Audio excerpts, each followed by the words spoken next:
Good morning, Facebook friends, and mostly good morning to the haters out there.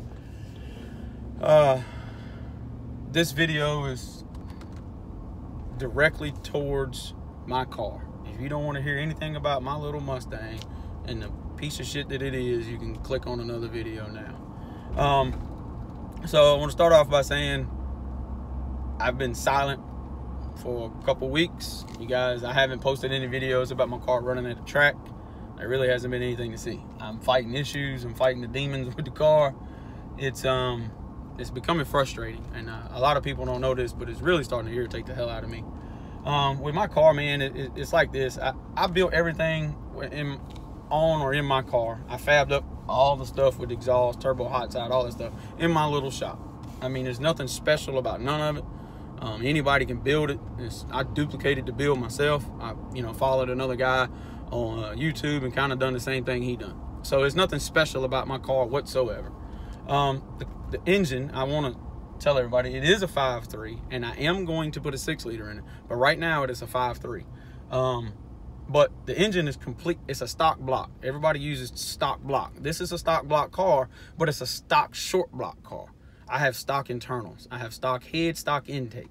I don't think there's no other car around here with stock internals that can run with me. I'm gonna go ahead and say that too. Stock internals, stock crank rods and pistons, whatever. I don't think there is. You can do all the power adders you want. I don't think there's, unless it's another LS car. I think LS is kind of dominating the stock stuff right now. But anyway, so this is what it's about. I've been fighting this damn issue with my car, and what really bothers me is the only two things on my entire car that were outsourced to someone else to do or to build or fix is the dry shaft. Was number one. I outsourced that to Deaton Fabrications. Perfect job. No issues whatsoever with the dry shaft. I like the dry shaft. It's perfect. Perfect fit. Done exactly what he asked. Measured it. Sent it to him. He built it. Put it in the car. No issues there. So that's done. That's not an issue, but that's one of the two things I had outsourced. So that one thing is perfect. This other damn thing is the transmission. I had a transmission built in Roanoke Rapids at a reputable shop. That's what I'm gonna say. Shop. I'm not gonna say anything else because I don't want to bash anybody on Facebook. But I'm going to Burger King for breakfast too. But that's the only thing I've had issues with. From day one, I had issues with the shifter lever. I asked everybody in Roanoke Rapids, how the hell do you fix this issue? Because I don't know a lot about transmissions. So I had to pull the pan off, drain all this fluid that I just put in it. The car is still on the rack. I had to take everything apart from up under the transmission because there was a nut that holds the shifter shaft, which holds the linkage, loose to tighten it. Really bothered me about that one. Okay, mistakes happen. No big deal. All right, I'll fix that. Put it in the car. Drove it to the city garage and back. Car don't have 2 miles on it. It dumps a quart of transmission fluid up under the car. The whole bottom of the car is soaked with transmission fluid now. Hold on, let me make my order. Hold on a second. Good morning, welcome to Burger King. Should I try combo? No, thank you. Can I get the smoked double ham sourdough sandwich and a large sweet tea, please? All right, that's a large sweet tea. That's a large sweet tea and a sourdough ham. Yes, ma'am. All right, can I get you any French toast or anything else? No, thank you. All right, would you like to donate $1 to help support military families today, sir? No, thank you. All right, B651 at the window, please. All right. Do you guys want to donate $1 to support a struggling local business? I didn't think so. So, well, oh yeah. So that having issues. I go down the street, come back, it dumps a quart of transmission fluid everywhere. Right. Fix that problem. Put 2 output shaft seals in it. Still leak. Thank you. Doing fine. Still leaks. All right. Go to the track last Friday. Fixed a couple other issues. Small. Oh, modulator valve was leaking. Fixed that. Transmission pad gasket was leaking. Fixed that. Rear output tail shaft seal where the dry shaft goes in, that was leaking. Fixed that. Thank you. So go to the Brewers last Friday. And as soon as I backed the car off the trailer, there's a puddle about as big around as a 5-gallon bucket on the trailer bed. Transmission fluid. Wonderful. Oh, no, thank you. All right, just 1 second for your call. Thank you. Have a good day, sir. Yep.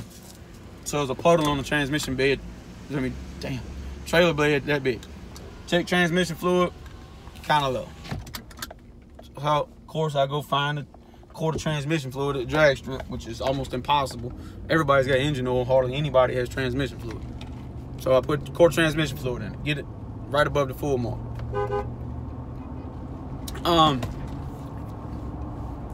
Make a pass. Transmission issues again. So when the car leaves, it does very well. I have the best 60-foot time I've ever had with the car. As soon as I go to second gear, it goes straight to red line. I said, damn, let off of it, hit high gear, step on the gas again, goes right back to red line. Motherfucker, hit the chip. All right, transmission screwed up. I done burned up the transmission. I done something. All right, all this week, this is Friday, so for the last week, I've been hunting transmissions, trying to find out which way I want to go, trying to see if I wanted to go a 4L80, which I'm still considering, that electronic transmission with a lockup converter and all that stuff. Really want to go that route. So I have a high gear and a lockup converter. I can drive the thing on the highway again. But anyway, so I found a Power Glide. Super expensive Power Glide because it's already built and it's fresh. And the converter and everything comes with it. Found one. I got to drive to go get it, but that's no big deal. That's kind of expensive. I didn't want to go that route. So talked to a friend yesterday.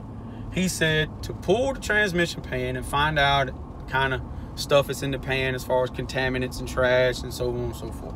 So yesterday evening, I pulled the car in, put it on the lift. First time I could get it in the air since last week. Drained the fluid out into a bucket, a clean bucket. Poured the bucket into another bucket through a funnel with a paint strainer on it, so I could catch the contaminants. Very minimal. It's just normal wear and tear of transmission stuff in there. So it's nothing that's broke or tore apart. So as I'm doing this, I take all the transmission pan bolts and set them on the lift arm, so I can make sure I have them. And then I look in the pan, and there's 2 other bolts in there. 2 little long, about that long black bolts. Where the hell they come from? I start looking around, and the valve body bolts have come out. Don't know how, don't know why. I didn't check the valve. I don't check. If I pay you to build something, I don't anticipate going behind you, taking it apart, excuse me, to make sure that all the bolts are tight. I didn't do that. So I checked. Of course, those 2 bolts were loose because they were out. So I pulled the filter off, which is 2 little bitty old screws. Pulled the filter off.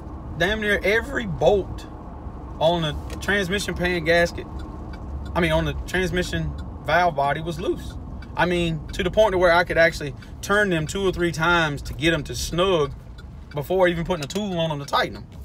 So I'm hoping that was the issue, but damn, what else am I going to run into with this transmission if I've had all these issues with it?